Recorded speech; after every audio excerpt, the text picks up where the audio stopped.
Well, in our first Bodhisattva Breakfast Corners after retreat, we usually have a wealth of retreat experience to share.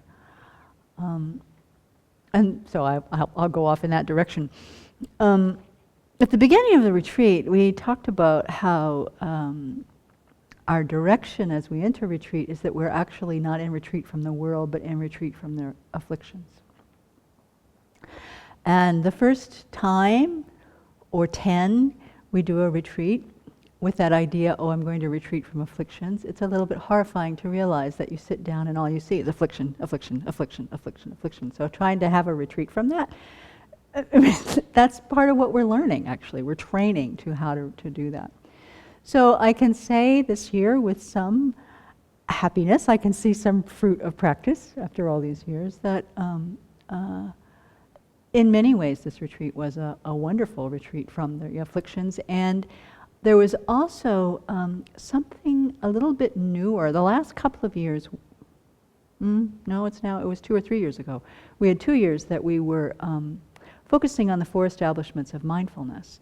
And one of those mindfulnesses is to be aware of feeling. Not emotions, not the big waves of blah, blah, blah, but the very kind of simple, subtle feeling of pleasure and discomfort or pain or neutral feelings, right? So, I had it with some embarrassment still, I can say, when I first started doing that meditation, I didn't even know where to look for the feeling. It's not like feelings aren't big, right? But, to get to the subtle, like, where do you look for the feeling? So I spent a lot of time on it. So this winter, kind of unbidden, because of the past experience, I was much more aware of when the feeling, especially of unpleasant, it wasn't the unpleasant feeling, it wasn't that subtle, but I was aware when aversion was arising. And man, that was so instructive to have the silence and the space to see where internally, how much throughout the day that feeling of meh, meh, and the immediate thought, I don't like this, arises throughout the day. It was really helpful. So retreat ends, and as we have at least shared among the community before, we think we're doing really well. We have a very peaceful, calm mind. We all start talking and zoom! We all think we're in harmony. We start talking. So the same thing, oops, I'm still irritated by that. I feel that feeling arising. Oops, oh, I'm still having this reaction. Oh, at least now it's not, oh, that person is still a jerk. Now it's, oh, I still have the affliction. I say that is something to rejoice in as a different perspective. But my aspiration, this is what I want to share, and maybe as a recruitment tool to invite the community to help me in this. My aspiration really is to bring forward from this retreat that recognition of the feeling, well, if I can get to the feeling of discomfort, great, but at least the recognition of the mind of aversion in response to an uncomfortable feeling. So, also at a really subtle level, coming to understand that when that uncomfortable feeling arises, the cause is my own past destructive action. There is no other cause for that feeling. There are conditions. And I tend to blame the conditions for the feeling. I think we all kind of do. But to be able to use that experience of recognizing that when this uncomfortable feeling arises and I have that feeling of aversion, that irritation can actually be directed towards, oh, this is a result of my own past not virtue. I don't want to do that anymore. I don't want to support that anymore. So I've been also during retreat reading very, very slowly through Shantideva's Guide to a Bodhisattva's Way of Life. I'm going to share some verses with you, which I know you're all familiar with, but in this context, they're helpful. Chapter 5, Guarding Introspection. When one sees one's own mind to be attached or repulsed, then one should neither act nor speak, but remain still like a piece of wood. I cannot do this, but I aspire to it. So help me with this.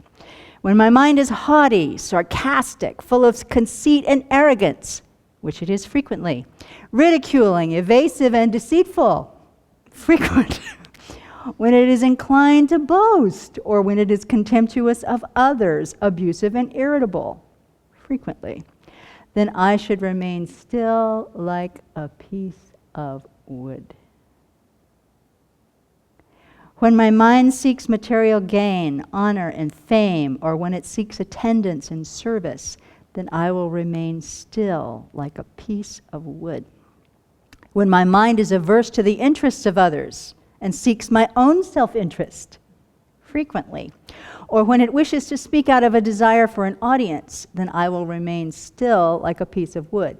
When it is impatient, indolent, timid, impudent, garrulous, or biased in my own favor, then I will remain still like a piece of wood. So he's just listing off afflictions like blah, da, da, da, da, da, da, da, da, da, da, da. Perceiving in this way that the mind is afflicted or engaged in fruitless activity, the hero or the bodhisattva should always firmly control it by means of an antidote to it. So we can't apply an antidote if we don't see it. And we can't apply an antidote if we don't have a neutral mind. So this still like a piece of wood is not like freeze, which is also a habit I can have. Oh, freeze, withdraw. Doesn't mean that. It means notice it and stop. Notice it and stop. Be still like a piece of wood.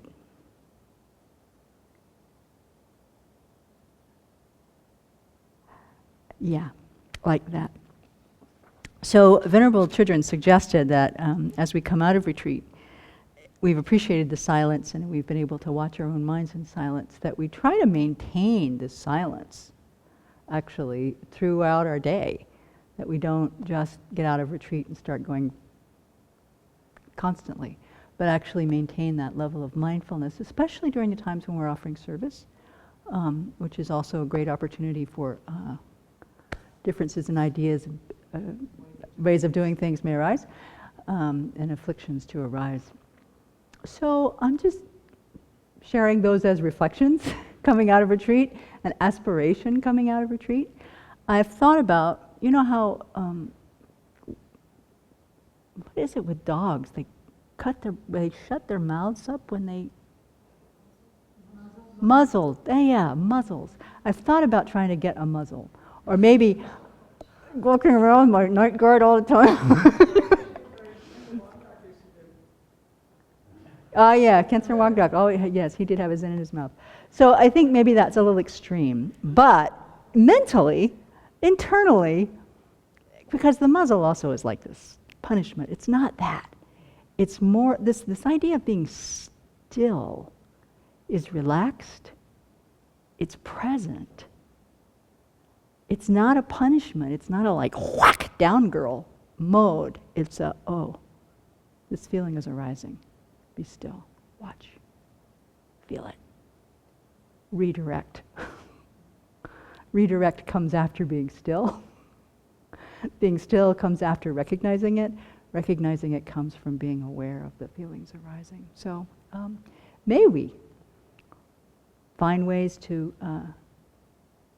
retreat from our afflictions, whether we're in retreat or not.